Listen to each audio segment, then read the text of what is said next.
Assalamu alaykum, hörmətli abunəçilərimiz. Sizlərə köp bolda aksiya qoyub vermədik. Taza giləmlərimiz gəldi. Giləmlər vəbşi razmerləri, asortimenti köpətdi. Sizlər üçün 3'ə 5'lik giləm qoyub verəcəkmiz. Razmerə qaranlar. Eni 3, uzunası 5 metr. Tabriz deyən giləm. İndi narxına etibar etinlər. Narxına aytmasdan əldən bir like, kommentariyalar, öz fikirlərinizi yazıb verin abunəçilər. Getdi. Qala qaranlar çisi natural ipəkdən boğan boladı. Kojalı, saçaqlı, giləmimizin adı Tabriz deyən boladı. İndi narxına etibar etsəyizdir. 3 metrə 5 metrlik giləmimiz 2 milyon 202 milyon som satılıb durdu. Azı 990 min soma gəlib xarit etiketə verərsiniz. Razmeri 3 metrə 5 metr. Kvadratından bölüb görəyin abunəçilər. Kuru bir dana koyup verecek mi istese? Yok, 2 et koyup veremiz. Egizəkan ba. Bunu sveti başkaça şampanski svet bula.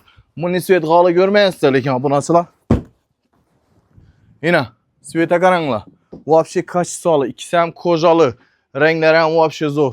Şaşılık kanalımız, like'lan, patpiskalan basıp koyun. Şimdi zor girenler xuda xılasa kanalımıza çıkıp duradı.